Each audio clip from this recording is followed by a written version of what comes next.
नमस्कार दोस्तों, मैं आपकी अपनी रवीना आपके अपने चैनल रवीना स्मार्ट स्टडी में आपका स्वागत करती हूं। और आज हम आपको एक जो नई वैकेंसी आने वाली है DSSB, आज उसके बारे में आपको फुल डिटेल देने वाले हैं। स्टूडेंट्स का बहुत ही कंफ्यूजन होता है कि DSSB क्या है, उसकी क्वालिफिकेशन क्या है, उसकी एज लिमिट क्या है। तो आज हम आपके सारे कंफ्यूजन्स को दूर करेंगे और आपको सारी ही जानकारी देंगे, जिससे कि मैं उम्मीद करूंगी कि आपके कोई भी डाउट ना रहे। और फिर भी अगर मेरी वीडियो के बाद आपको कोई डाउट रह जाते हैं तो आप मुझे कमेंट सेक्शन में बता सकते हैं। तो चलिए मैं आज आपको DSSB के बारे में बताती हूँ। तो सबसे पहले मैं आपको समझाती हूँ कि ये DSSB एक संस्था है ये एक पेपर कराती है।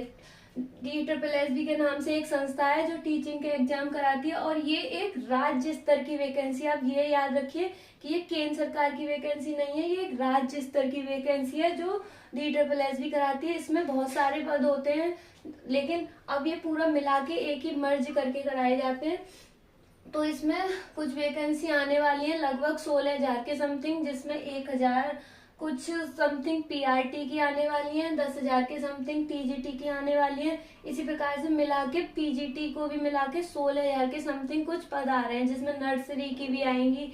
तो हम यहाँ पर आपको PRT, TGT और PGT के बारे में फुल इंफॉर्मेशन देने वाले हैं। तो लास्ट तक आप वीडियो तक बने रहिए। तो चलिए देखिए, सबसे पहले PRT के बारे में समझते हैं। तो देखिए, PRT का जो एग्जाम है वो आपका 200 नंबर का होता है।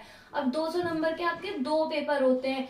एक पेपर फर्स्ट 100 नंबर का होता है और पेपर 2 100 नंबर का होता है। तो जो पेपर फर्स्ट होता है वो PRT, TGT और PGT तीनों का ही जनरल पेपर होता है। सेम सब्जेक्ट होती हैं। अगर आप एक की तैयारी कर रहे हैं तो आपकी तीनों की तैयारी ही हो रही होती है उसके लिए, पेपर फर्स्ट के लिए, ध्यान रखिएगा। तो जो पेपर फर्स्ट का सिलेबस है, जिसमें जो आपकी सब्जेक्ट्स हैं वो है आपकी मैथ जो कि 20 नंबर की आएगी, इंग्लिश जो कि 20 नंबर की आएगी, हिंदी जो कि 20 नंबर की आएगी, रीजनिंग जो कि 20 नंबर की आएगी, और जीके भी आपकी 20 नंबर की आएगी। टोटल आपकी 100 नंबर की पेपर फर्स्ट में आती है ये 5 सब्जेक्ट। और जिसमें से आपको ये याद रखना है कि आपको इसमें 40 नंबर लाने ही है, तभी आप पेपर सेकंड की आपकी कॉपी चेक होगी। अब आप दोनों पेपर दिए आए, आप 100 में से इस वाले पेपर में 90 अंक ले आए, लेकिन अगर इसमें आपके 40 नहीं है तो आपका पेपर सेकंड चेक नहीं होगा। ये बात आप विशेष ध्यान रखिएगा। तो आपका जो पेपर फर्स्ट का जो सब्जेक्ट है वो ये 5 सब्जेक्ट है, जिसमें आपको 40 नंबर लाने ही पड़ेंगे। और यही पेपर जो आपका TGT है, इसमें भी यही आपके 5 सब्जेक्ट का पेपर है फर्स्ट और PGT में, क्योंकि इन तीनों में 2 पेपर्स होते हैं, पेपर फर्स्ट और पेपर सेकंड, और 200 नंबर के होते हैं। ओके। और ये 100 नंबर का होता है। और PGT में ये जो आपका मेन सब्जेक्ट होता है ये 200 का होता है, ये कुल मिला के 300 का होता है।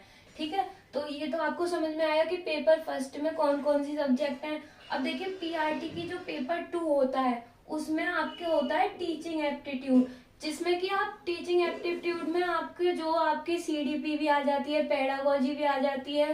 मतलब इसमें आपका सिलेबस डिफाइन नहीं किया है DSSB ने, वो आपको इसका बहुत ही ब्रीफ है, इसका कुछ भी सिलेबस डिफाइन नहीं है। तो इसके लिए आप NIOS की जो बुक्स हैं, DLED की जो बुक्स हैं, वो आप उससे तैयारी कर सकते हैं।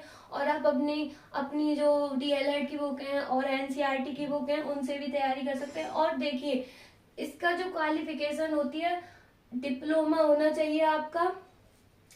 अभी B.Ed को पहले वैलिड किया हुआ था, लेकिन अभी B.Ed पर केस चल रहा है, तो इसका B.Ed का भी कंफर्म नहीं है, लेकिन आपका डिप्लोमा इन एलिमेंट्री यानी DLED होना चाहिए। और आपका CTET पेपर 1 पास होना चाहिए, ध्यान रखिए, CTET पेपर 1।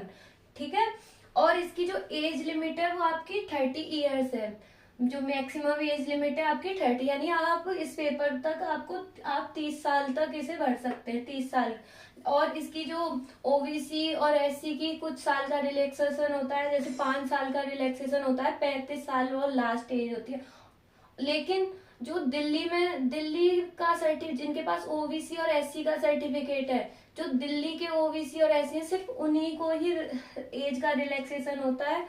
अदरवाइज जो आप अदर स्टेट से भरेंगे तो वो जनरल में ही काउंट होंगे। और उनका CTET का जो आपका जो CTET पास होता है जनरल के लिए 90 अंक पर, और OBC के लिए 82 पर। तो अगर आप जो ओबीसी दिल्ली के ओबीसी है, आपके पास दिल्ली का सर्टिफिकेट ओबीसी का होना चाहिए, तो आपको 82 वाले सीटेट पास इसमें एलिजिबल है। लेकिन अगर आप मान लीजिए यूपी से हैं और आपके सीटेट में 82 हैं तो और आप ओबीसी में, तो आप पेपर 1 के लिए एलिजिबल नहीं है। तो उम्मीद करती हूँ आपको ये बात समझ आई होगी। इसे अब देखिए पीआरटी के बारे में तो आपको ये बात है जनरल सी है। और हाँ, इसमें एक और बात है कि इसमें नेगेटिव मार्किंग भी होती है।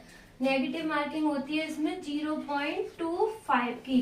तो 0.25 से आप समझ सकते हैं कि अगर आपके 4 क्वेश्चन गलत है तो आपका जो एक सही क्वेश्चन है वो गलत माना जाएगा। आपका एक जो सही क्वेश्चन है उसे कट कर दिया जाएगा। तो इस प्रकार से 0.25 की आपकी नेगेटिव मार्किंग होती है। तो इसी प्रकार से अब देखिए जो टीजीटी का है आपका, जैसे मैंने अभी बताया टीजीटी में जो आपका पेपर 1 होता है 100 नंबर का, वो जनरल पेपर यही होता है 100 मार्क्स का, और इसमें 40 आपको मिनिमम लाने ही है।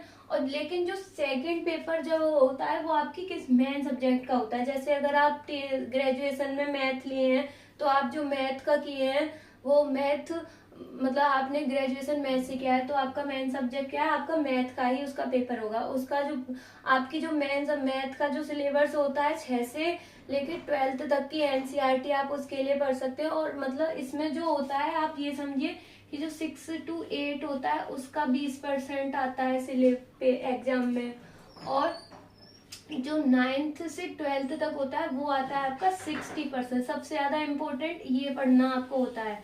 और जो आपका ग्रेजुएशन होती है उसका भी आपका 20% आता है सिलेबस में जो आपके एग्जाम है। तो आपके लिए सबसे ज्यादा 60% आपका 9th to 12th की बुक से आपका सबसे ज्यादा एग्जाम आता है टीजीटी के लिए, ठीक है। और यहाँ जो और अब देखिए यहाँ टीजीटी में थोड़ी सी समस्या आपको ये होती है कि हमारी ग्रेजुएशन में ग्रेजुएशन और हमारा सब्जेक्ट कॉम्बिनेशन किस हिसाब से होना चाहिए। तो देखिए सबसे पहले तो आप ये समझिए कि आपको इसमें सीटेट पेपर 2 पास होना चाहिए। और जैसा कि मैंने अभी बताया कि यहाँ पे जो दिल्ली के ओबीसी हैं सिर्फ वो ही अब चलेंगे, अगर वो भर तो सकते हैं इस पेपर को, लेकिन वो क्या है, वो जनरल में ही काउंट होंगे, ठीक है। तो यहाँ पर सबसे पहले आपको ग्रेजुएशन में 45% होनी चाहिए आपकी कम से कम, और आपकी बीएड कंप्लीट होनी चाहिए DSSB के टीजीटी के फॉर्म के भरने के लिए, और सीटेट पेपर 2 क्वालिफाई होना चाहिए। और एक और महत्वपूर्ण बात कि